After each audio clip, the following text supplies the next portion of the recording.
Welcome back, Shalligators. We're gonna talk today about Blake Lively and her new movie, It Ends With Us. It ends with us. I thought that this was like a book about Sparta. Like, it ends with us. No, it's about a woman who wears weird jeans and gets slapped around by the guy she married. Okay, we're not gonna talk that much about that because listen, quite frankly, whenever I've done videos on ABUSE, you can't even say it. You can't even motherfucking say it because YouTube loses its mind and demonetize. I get a ding on my account. I have talked about this issue about Puff Daddy and Cassie a few weeks ago, maybe gosh, even a few months ago now at this point. And yeah, YouTube had like an absolute conniption fit about that. Even though it was like anti that, it's not like, here's how you beat up your girlfriend. Like what? And yet these same platforms are like, we need more resources to get people help. Okay, well, yeah, I'm like fucking trying and you're demonetizing my videos. Anyway, we'll touch on that a little bit just because we're gonna talk about Blake Lively and her, frankly, deeply unlikable and borderline bizarre behavior in her press tour with her new movie with Justin Baldoni, It Ends With Us. And it's based on a Colleen Hoover book, which I have not read because there is absolutely no way I can stomach 400 pages of the word rile. I already live out in the country. The names I hear out here, I met a child baby named Brogan. No, they're not Irish. No, it's not. It's Brogan. Brogan. I met a little girl named Chambers. Wait till she discovers what the basic function of a vagina is. Okay, it's gonna be unpleasant. Instead, we're gonna talk about this cast feud between, a possible feud. I mean, that's the tea on the internet is like, and you know though, when people say there's a feud, when people say there's bad blood, you can almost always find evidence to support that, right? But therefore you can find evidence where it's like, no, that doesn't seem to be an issue at all. But for all intents and purposes, we are going to be bitches here and we're going to say that it is accurate, that there is a feud because there's a lot to learn here. There's a lot to learn about dealing with coworkers, namely coworkers who are ganging up on you. How do you navigate this? Now, I haven't been in the corporate world for about 5 years now, but when I was in it, I was in it. You guys know, as an editor in New York City, I have dealt with bosses so evil, they were dragged before Congress to testify. I mean, I have lived some pretty extreme office scenarios. This one girl, oh my God, she was an alcoholic and she would have threesomes with married men in the office. I mean, in the office, like inside the office. Yeah, and I thought I was weird because I like had a framed picture of The Rock on my desk. And one of the little old ladies, she's like, is that your boyfriend? I was like, you know what, Jeanette? Yes, it is. That man, Dwayne Johnson, is in fact, thank you for your question. I love you. Take some candy. You earned it. How do we deal with bitchy coworkers? Do we stand up to them? Do we rat on them? I'm going to give you a playbook that probably isn't the one most people are going to give you. Do you know why? Most people are cowards. And so their advice is going to come from a place of cowardice, of keeping sweet, of living, laughing, loving. No, that's not me. You've come to the wrong channel. I'm going to tell you how to deal with these people in a way that you probably won't ever have to deal with them again. Because you know what? If you're dealing with a coworker who's bullying you or pushing you into a corner or trying to take credit for your work, I have a feeling this dynamic is repeating itself at other places in your life. Maybe with your family, maybe some Colleen Hoovery plot lines here with your partner. Maybe with your friends, maybe with the fucking pharmacist at CVS. Maybe you just get pushed around. Maybe you just get pushed around. I'm gonna tell you how to stop. But before we get started, you guys, the bitch is back. Speaking of New York, my New York City meetup is back on August 28th. I'm doing a meetup, like a little soiree for you girls on the Upper East Side at my favorite designer resale boutique called Designer Revival. Vitamin Bounty is sweet enough to sponsor this event, and that means you guys are gonna get some pretty sick gift bags. It's not just vitamins.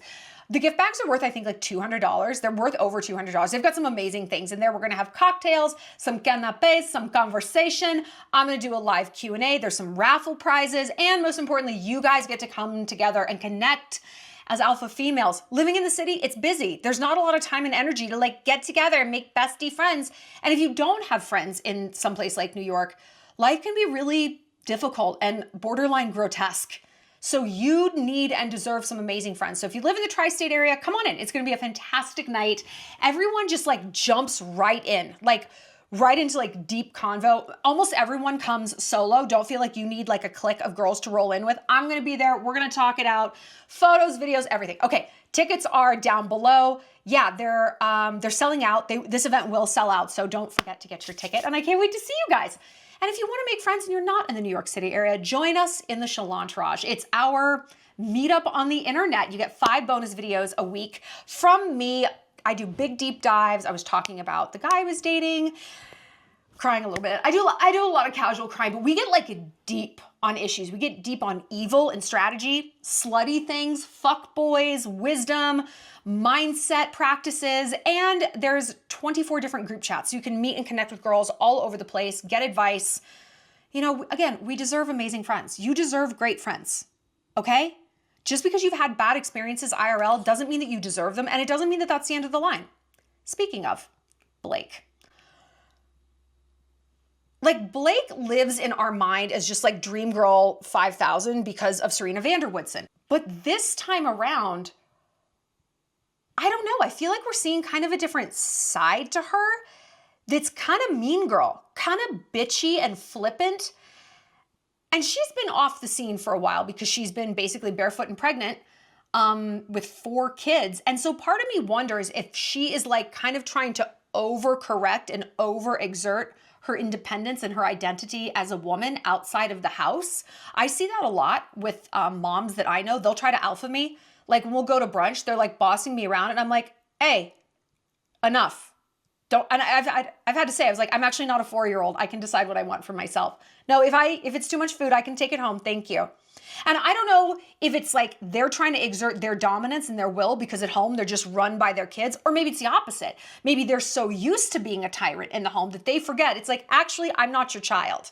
Almost everyone is not your child, okay? So you need to be able to code switch back into an adult who treats other adults with reciprocal respect. Thanks. Or there's going to be a bad brunch. Got news for you. So I don't know which it is with Blake, but there seems to be more than just, oh, that was an awkward comment. Oh, that was an offhanded remark. It seems to have something deeper fueling it. So there have been some things that have been going around. One interview came out from 2016 with this, I don't know if she was Swedish or something like that. She's got one of those Jürgen. Sorry, names with that. You guys gotta know, you Scandinavians gotta know that's what the rest of the world thinks you sound like. Do you want to hear something interesting? The reason we have the word barbarian is because the ancient Romans, when the barbarians invaded, they thought their language sounded like bar, bar, bar, bar, bar, bar, bar, bar, bar, bar. That's why we have the word barbarian. Isn't that interesting? I love shit like that. So anyway, this reporter or something was interviewing Blake, who was doing a press junket for her movie at the time, and was like, congratulations on your little bump. That's not how she talks, but it's like, because Blake was pregnant and she confirmed her pregnancy. She's like, congratulations on your little bump. And Blake shoots back, congratulations on your little bump. The woman was not pregnant. I think she was just being a bitch. And like Blake defenders are like, no, it was like that reflexive moment, like when you're at the airport and the barista's like, have a good flight. And you're like, you too. Like they're not getting on a plane. They work here. I do that all the time. When I don't do that, I text my friends. I'm like, I didn't do it. I didn't tell the gate agent have a good flight. I win the Dignity Olympics. No, that's not what it seemed like to me. It was because it's not reflexive enough. You too. Like and if she had reflexively said that, she would have been like, I'm so sorry. You're not pregnant. I'm zoning out. She would have caught herself. And from what I've seen in the clips, she didn't. So that to me was just a bitchy girl move. She was also being a bitch in that interview, again, from my point of view, because the interviewer was asking her about costumes on the film. And she's like, you wouldn't have asked a man that. Well, no one cares what men wear. Blake, you, the fashionista who loves to pose for Vogue, who loves to get dressed up and do your whole outfits and your whole aesthetic, suddenly you're mad someone's asking you about fashion? Shut the fuck up, girl. Sit down. Stop. That's so ridiculous. Somebody commented online, and I think they really nailed Blake's sort of ethos lately, is she's waiting to get triggered. Like before someone even finishes the question, she's there to get triggered and have a bitchy, snarky response to it. What has come up lately, which I find so fucking gross, is this interviewer asked her what I thought was a pretty unique question. Let's listen a little. Someone understands the themes of this movie, comes across you in public, and they want to really talk to you, what's the best way for them to be able to talk to you about this? How would you recommend they go about it? Like asking for like my address or my phone number or like my location share. Or I could just location share you and then we could... Blake, what the fuck kind of response is that? What the fuck kind of response is that? Listen, that's what you tell your friends after the fact. Oh, was I supposed to location share? I think that interviewer had a very good point. He was trying to steer the conversation towards, hello, the theme of the movie. The theme of the movie. This movie, let's remember, this story is not a rom-com. It's a very deep, real issue of being with someone who is abusive and how you get out of it. Now, if you've ever had a man punch you in the face, which I have, or slap you, or just hurt you in another way, which, you know what, I think we all have, and maybe Blake hasn't, great girl, I love that for you. She's a healthy one. If you have experienced that even a little or watched someone go through it, this isn't an LOL kind of thing. And her response was so flippant and dismissive. Even if maybe it was like clever, okay, like that's, oh, should we location share? Bro, that's a serious question, okay? Here's what her answer could have been. My friend Kelly, we were talking about this, and if you're coming to Positano, Kelly's our photographer, she's the best, you'll love her. But she's like, that would have been such an amazing opportunity for her to be like, you know what? Hey, I'm an actress, okay? I'm not a DV counselor. I have gone super down a rabbit hole making this film and become so aware of these issues. And I've actually become aware of 3 amazing organizations. And now that we're talking about this, I'd love to talk about these organizations. And in fact, on my website, I've added a tab for resources for girls who might find themselves in this position. So if you are going through this and we encounter each other, I'm gonna give you a big hug. And I'm gonna tell you I see you and I hear you and your pain means something. And there's also help for you. Am I the person to give you that help? Probably not. Like, I am just an actress, okay? So I want you to get those resources. She could have said that. That was the answer. That was the answer. Not like, and she was leaning like this. She's like, should I be like fucking location sharing? Should I tweet you? Louboutin, Ryan Reynolds, bleh. Butterscotch, I make it from scratch. Fuck you. Like, stop. If you don't want to talk about these kinds of things, don't make this movie. Don't make this movie. That's pretty easy. Pretty easy thing to avoid. And here is what really pisses me off. And I have said this is my indictment of all these celebrities who give bitchy interviews. Your ass is at work. Your ass is at work. I have done that job. I have been on press junkets and red carpets and interviewed people. I have been interviewed. And you meet these people as equals. As equals. These people who are interviewing you, guess what, Blake? They're not impressed by you. They're not starstruck. You're a link in a chain. You're one of many celebrities every day that they talk to. They can admire your work, but from a professional standpoint, they're not like, ah. So when she's rude to people, you are being rude to your coworker. You actually might be being kind of rude to your boss, because at the end of the day, the press is undefeated. The press is undefeated. That interviewer can write whatever he wants. They could edit that however they want. And guess what, Blake? There's 1,000 actresses. There's only one of that magazine. There's only one of that outlet. You want to scorch those bridges? It's a pretty bad strategy. Pretty bad. I know from working at Star Magazine for so long, the celebrities who had these bad attitudes, they're fucking nowhere. One of them is Julianne Hough. Exactly. Where's her ass? How about the chick from Riverdale? Lily? Is that her name? Yeah, I don't even remember her last name. She was such a twat on the red carpet. It's like, okay, girl. Okay, you want to be rude like that? Fine. Good luck out there. You know who is so cool and so nice on a red carpet? Kim Kardashian. Kim Kardashian. She shows up. She respects you. You know who else is like randomly so amazing? Brooke Shields. Amazing. So kind, so polite, looks you in the eye. It's respect. You come at me with no respect, guess what? When I go home and I write that up, that's my turn to be disrespectful. And once that's in print, there's nothing you can do. Bye. Have a nice day. Good luck with that movie. There's a million movies. But the real issue that's going on with Blake is seemingly this feud with Justin Baldoni, who created the movie. This was like his pet project. And yes, Blake is a producer. She's an actor producer on the project, but it is Justin's film. And it seems to be that Blake is like stepping all over his toes, along with Ryan Reynolds, also trampling it. Like Ryan was at the premieres and it seemed like he was kind of semi-promoting Deadpool Wolverine, that 11-year-old boy, wet dream, while Blake was promoting this. There's also a noticeable absence of joint press events with Justin and Blake.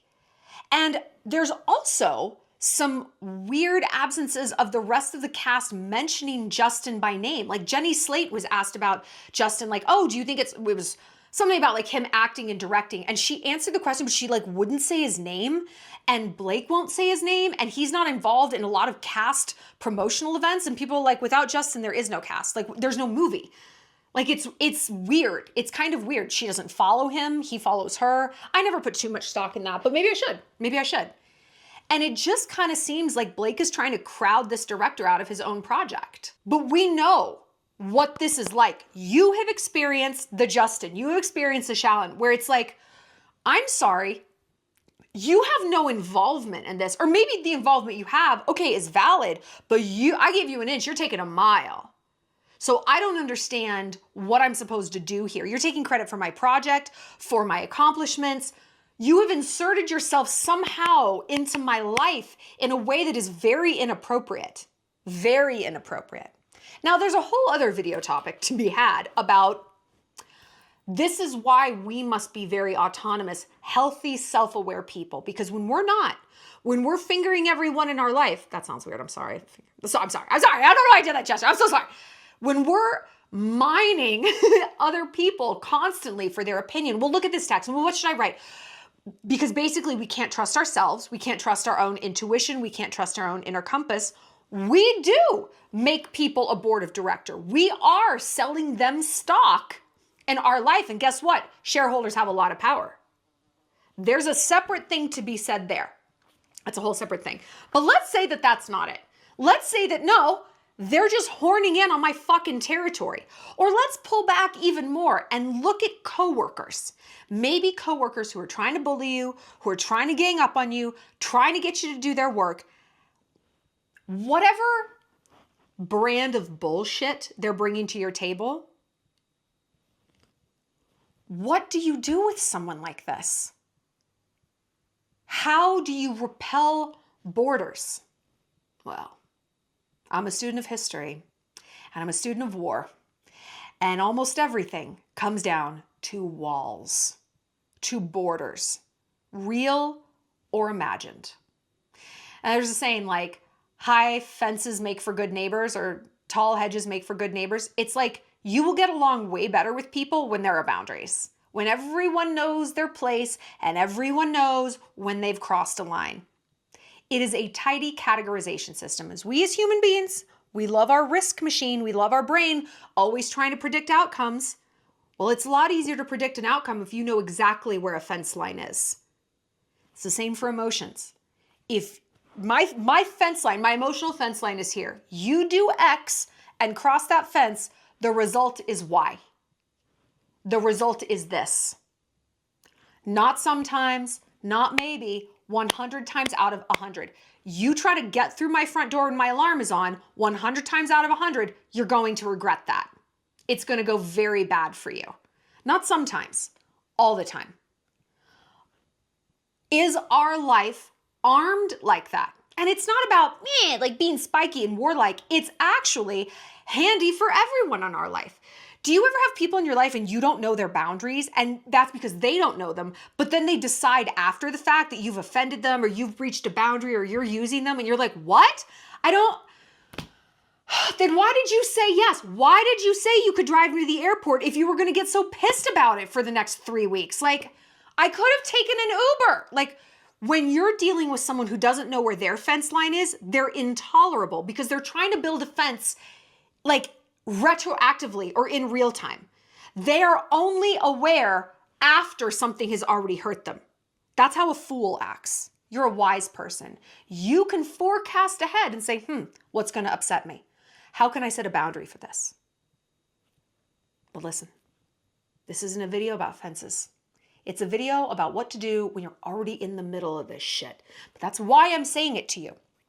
You might have not even known or been able to predict the bullshit that these coworkers are going to do. It might have been outside your realm of conception that they were going to take credit for something. You're like, how could I have possibly seen this coming? I didn't even know this was possible. All right. Okay. I get you. It is very important you do not lock up and get bitter and start spiraling and start stagnating. Let's go back to the war example. That will get you killed. No decision is better than the wrong decision, okay? Movement is life. That is how you are going to get out of this situation. You got to keep going. You got to pick yourself back up and you have to say, okay. Wow, that was a sucker punch from way in the back. I did not expect that. I did not expect that person to say that in a meeting. I didn't expect them to gang up on me and come to my desk and lecture me. And I'm just like, I just locked up. Okay, you might have locked up in the moment. You might have gone to the bathroom and cried. That's fine. Girl, that's fine. That's fine. But that time is over. That time is over. You've licked your wounds. You felt the panic. Now what are you going to do about it? Well, that's why I'm here. You're not going to want to hear this. When do you ever want to hear the harsh but true things that I say? You must let go of the desire to have your coworkers be your friends. I know. This was something that was really trained into you when you're working in New York and in any industry. Like, it's the old reality TV cliche, I didn't come here to make friends. But that is true. No one's in New York to make besties. I mean, yeah, of course you want to find your clique and make these friends, but you are there for a bigger reason. You're there to run that hedge fund. You're there to get your name on that masthead in that magazine. You're there to publish. You're there to do whatever. That is what is making all the difficulties of that city worth it. That is the eye.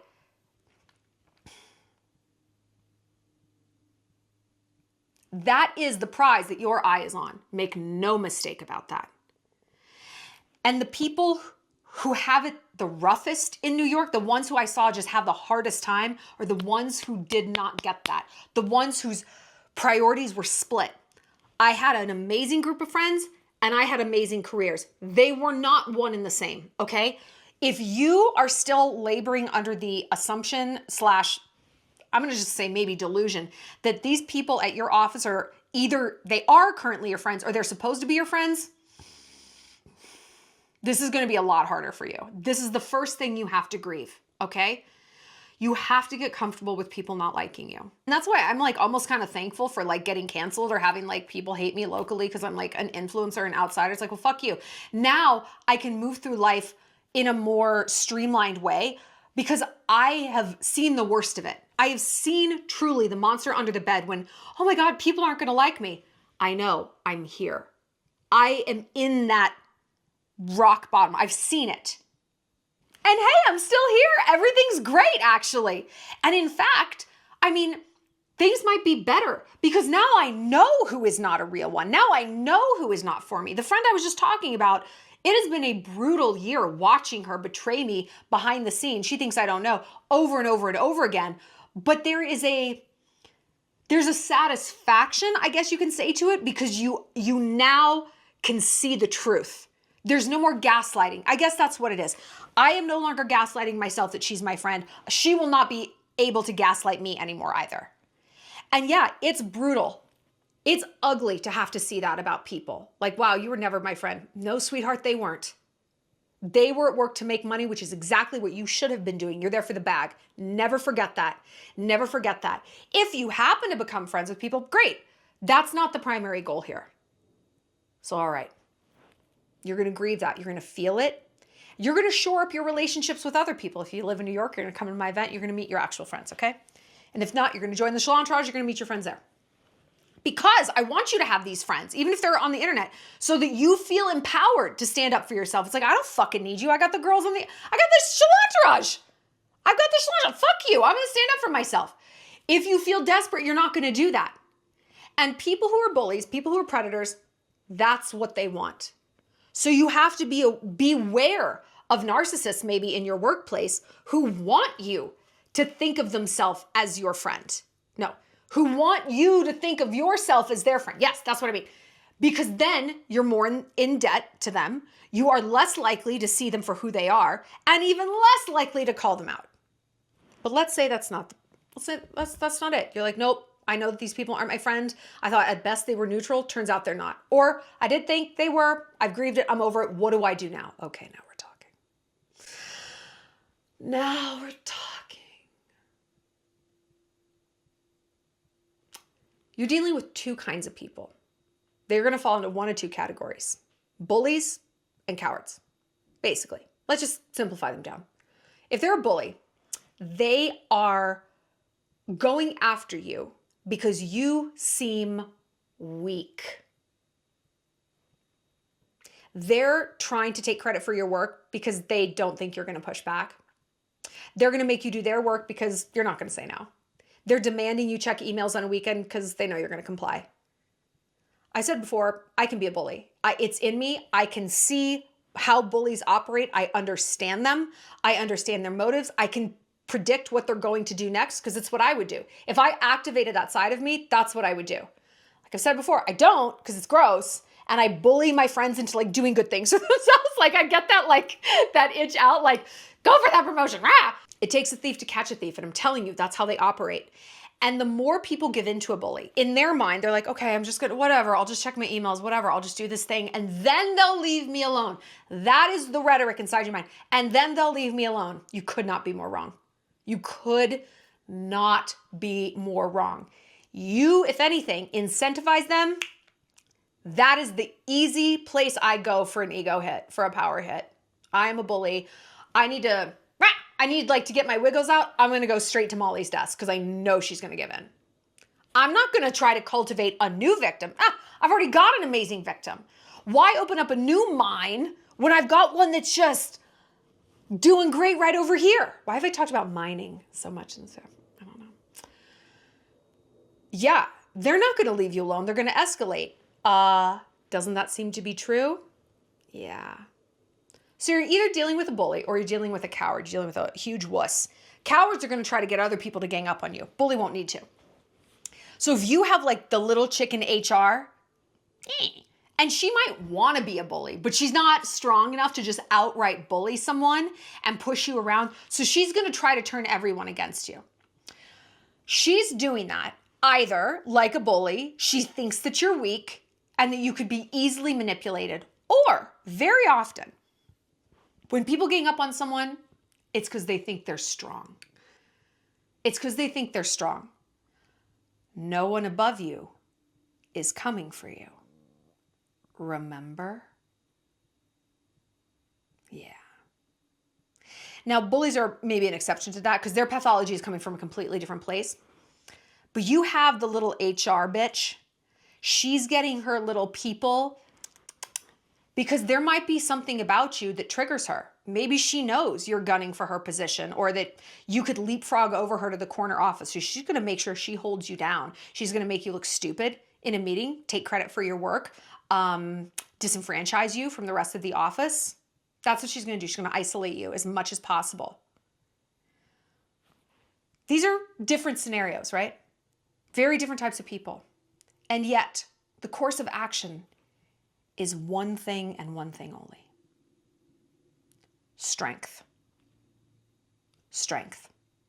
Sweetheart, you can spend your whole life dressing up cowardice as nonviolence, and you will fool maybe a lot of people. You're not fooling me. And you're not fooling bullies either. And you're not fooling the triggered ladies in your office who want to hold you down. They can see it. They can see that at the end of the day, you're a bit of a chicken shit. And they're going to press on that as much as they have to get what they want. Nope, that ends today. Sorry. It ends with us. Do you see how I brought this back around? I'm the greatest YouTuber that's ever lived. You're not going to take that route. It's time to grow the fuck up. It's time to grow a pair of balls, actually. Okay? It's time to grow a pair of balls. You need to stick up for yourself, because here's what happens when you don't. I mean, we know what the fallout at work is going to be. We know what that is. And maybe you won't get fired, but you're just going to hate it there. And then you're going to say, I need a new job. No, you don't. Why? So you can go to a different company and this can happen all over again and again and again and again. How about you stay where you're at and you make the fucking best of it you possibly can? You stand up for yourself and you show them, I am not the one, okay? I worked hard to get here. I didn't come this far to only come this far. So sit down, Jeanette. And you know what? You do your best. And if it still doesn't improve and if it's still taking so much from you, then you can leave, because then you can look yourself in the eye and say, you know what? I did everything I could. I did right by me. And sometimes Goliath wins. And you know what? Actually, this could be a blessing. I've been like thinking this job was the best I could do and oh, I'm scared to leave. Fuck these people. I'm leaving. That's what happened with me in Star. I was like, that place was so toxic and so awful, but I was afraid to leave. I couldn't pull the trigger. Thank God I got laid off. I got to be a YouTuber after that. And I felt like my life was over. I'm like, oh my God, my identity's over. I'm going to have to like eat cat food and live with my mom. Like, this is a nightmare. And my life got exponentially, unimaginably better. And it keeps getting better. What a blessing that was. So that's nice. How do you stand up for yourself? How do you do that? When dealing with a narcissist, here's a phrase that psychologists say is extremely effective to use on them. Where are you going with this? Where are you going with this, Madison? Well, no, I'm just saying, like, we could have had this project done 2 days sooner. Where are you going with this? So much of the time, if you give enough rope to a narcissist, they'll hang themselves. Like they just absolutely shit the bed.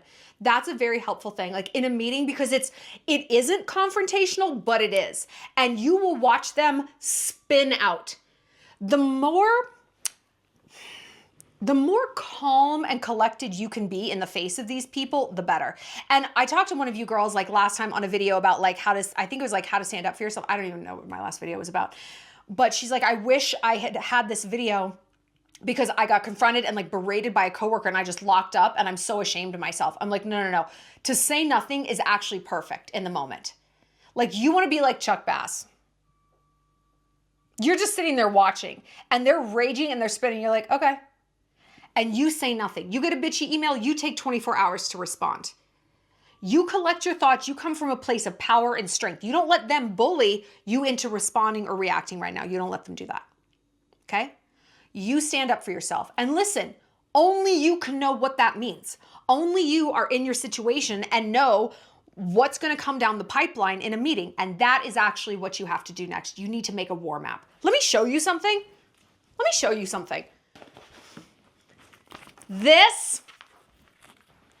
This is my war booklet. It's a floor pad for children. It's just paper. It's paper. And I won't show you any of them, but I use this specifically for my war maps. What's a war map? It's what I call like a flow chart of cause and effect, okay? I've done this with like a girl who was stalking me one time because my boyfriend cheated on me with her. Katrina Vaughn, hi, you go fuck yourself. Shouldn't have messed with the YouTuber. How's that job I got you fired from? I made a map, like a cause and effect thing. If she does this, my response is this. If this happens, I do this. And I plotted it out with 2 of my friends and a bottle of wine, and they helped me come up with like cause and effect. So that in the moment when something happened, I went to my chart. I was like, oh, I already decided that if she subtweets, I do nothing.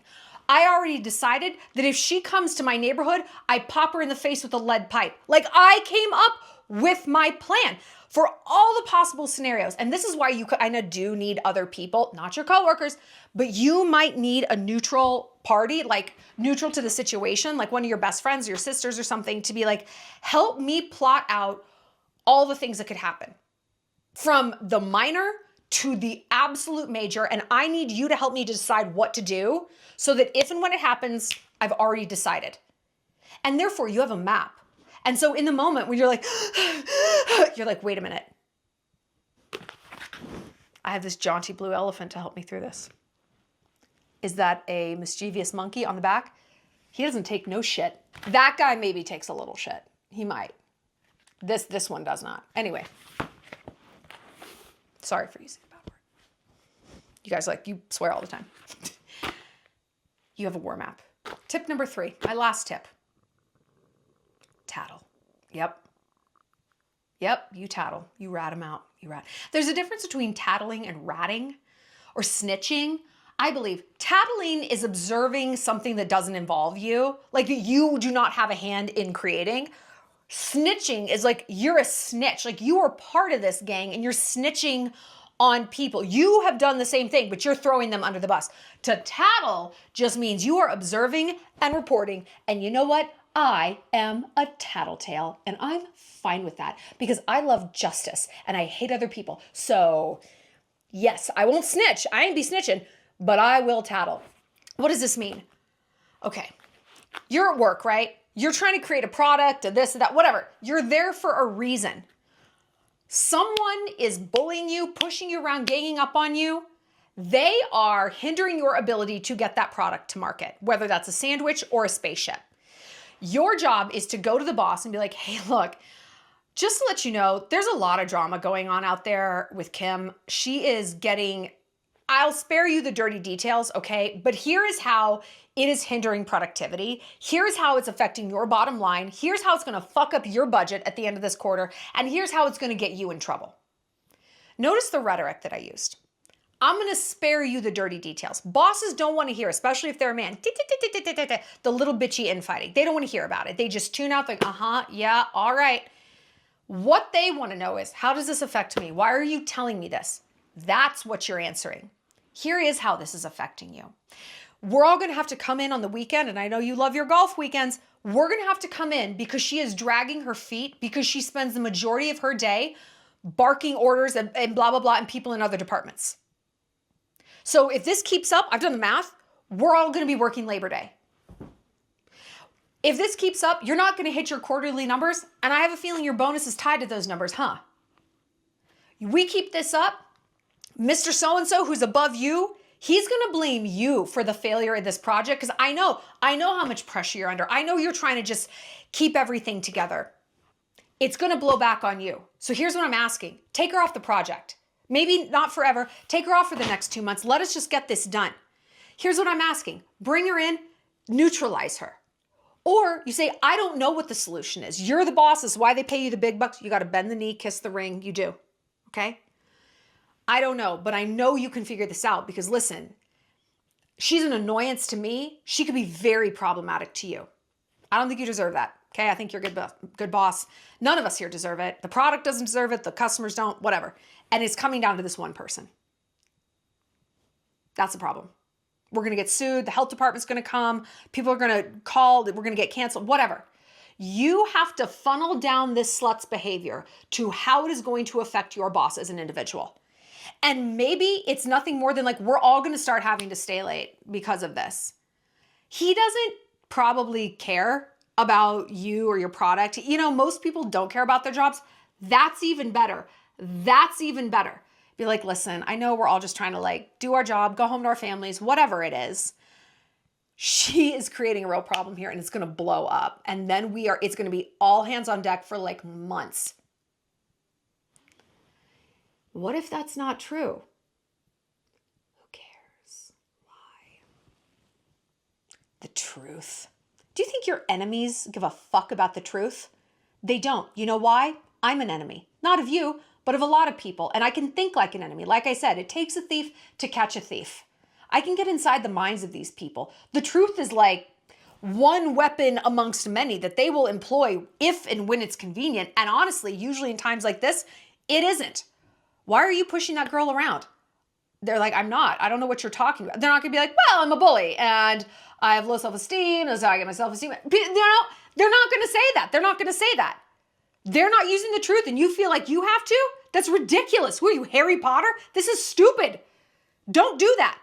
Conflate what they're doing. Blow it up. Dial it up. Take it to the most extreme possible case of how bad this can go for the company. Number one thing you don't make it about you. Your boss doesn't care. HR doesn't care about you. They are there to get the product to market and to avoid lawsuits. They don't give a fuck if you live or die. And I mean that in the most real and literal sense. They don't care. If you go in there, she's my mental health, you're the problem. No one cares about your mental health, dude. Nobody cares. Nobody cares at work. Nobody cares. That's for your family. That's for your friends, okay? That's for your family and your friends. They don't care about your pap smear results either. Don't go in there and share that. That's weird. Don't share anything else. You go in there and you're like, look, this is a problem for the bottom line, okay? I'm gonna give you a chance to do something about it because I know that you can. You flatter him. I know you got this. What if you're probably saying, my boss is the problem? Then you go to his boss. Then you go to his boss. You keep escalating up the chain. What if you're like, there is no other boss. He runs the company. Okay, then honestly, girl, maybe figure out a way to leave. It depends on how much you want to dig in. If you are already ready, like access to the very top of this heap, I'm going to go out on a limb and guess that your boss is not Elon Musk or Jeff Bezos. You're probably at a fairly small company. You're bigger than that. You're bigger than that. Bye, go. I mean, don't just walk away. I know that's an easy flippant thing for me to say, and I don't mean it like that. But don't keep ramming your head into a brick wall if you're doing everything you can to create a great product or whatever it is, and this person is throttling you. And that's, again, where I got to at Star. I went as high as I possibly could go. I was being throttled. I was so frustrated. I was trying to defend everyone else in the office, and I was going up basically against City Hall with these bosses, and I flamed out. Like I got laid off. I got fired, basically. I don't regret anything, but I was happy it happened. And part of the reason I was so frustrated is because I didn't know to whom do I appeal. I had already gone to the very top. No one cared. And it's like, that was a sign for me to get out. But I was at one of the biggest magazines in the country. And it's like, well, where do you go? You go here. You maybe start to think about making your own company. It doesn't have to happen overnight. And I know, talking about this, it's like, oh, this is overwhelming. I can't even deal with a day at work. You want me to start my own company? Not tomorrow. Not tomorrow. But there's something to be said for moving into that headspace and thinking, you know what? Maybe I run my own shop. Maybe that is what this is all trying to tell me and add up to. And if you can inhabit that headspace and be like, you know what? That is what I need to do. Then you can maybe pull back and be like, I don't give a shit if you like me or not, Kim. Ryan, shut the fuck up. Like, you might take such a detached, dissociative approach to work and be like, listen, I'm here. I'm learning the system. I'm going to cannibalize it till I start my own thing or until I graduate, till summer break's over, till I graduate law school. Whatever. I'm unbothered. I don't give a fuck. I don't give a fuck. I'm collecting my paycheck, saving my money to move out. Then I'm going to start my own thing. Remind yourself why you're doing this. And it's tough because women like us, we're doers, and gays. My gays here. I sink my teeth into everything that I do. Everything is part of my identity. I don't do things I don't absolutely care about, like with my dying breath, you know? And I'm definitely like that at work. And that's what people would tell me. They're like, just check out, like emotionally check out. I'm like, I can't do that. Like, I don't know how to do that. And I'm not saying that that is a place you should inhabit for very long. It is definitely not a place you should inhabit for no reason to no end. If it's strategic, 6 months, I'm moving to London. Fuck you guys. Then let them do whatever they want. You're getting paid? Who cares? Who cares if the customers don't like it? Who cares about the product? Who cares? Who fucking cares? But if you're like, yeah, I'm just not going to care and work here forever. No. Don't do that. Don't do that. You have more options than you think that you do. But first you have to ask yourself, where am I trying to go in this company, in this industry? Is this my ultimate goal? Is this the absolute only place on planet Earth where I can get this goal met? We take it back to Blake Lively and Justin Baldoni. Like, it seems like she wanted to be the director of this movie. Bitch, go direct a movie then. You have all the money and all the time. Go direct a movie. Stop trying to horn in on this man's movie. You know, you want to make a rom-com? You want to try to squeeze a movie that's about domestic violence into a rom-com vibe? Just go make a rom-com? Just go make a rom-com. I don't know. Whatever. We'd see it. Sure. Fine. Stop trying to fit square pegs into round holes. You know what I mean? It's only going to hurt the project, the company, and most of all, because who cares about them? You. It's going to hurt. It's going to hurt you. Tell me what you guys think. Listen, we have many threads in the Shallon about career and coworkers, war and evil, family, friends, all this stuff. So if you're dealing with something and you're like, I need advice on this, Join us. We got you. You can just jump into the chat and be like, girls, I need some help. And girls are gonna pull up and be like, oh, this is what I would do. And I'll be there too, probably chit-chatting and chiming in. Of course, I'm in all the chats. So click the link down below. Like I said, join me in New York City, August 28th. I can't wait to see you guys. It's gonna be emotional for me. New York is always such an emotional place. I have a series of meltdowns and I'm so excited to do some in real life for you. It's performance art. I love you guys. Also tell me what you think about Blake. Do you think she's being totally misconstrued in all of these interviews? Or do you think the mask is kind of dropping? Or is it someplace in between? And have you seen the movie? What do you think of it? All right, love you girls. I'll see you later.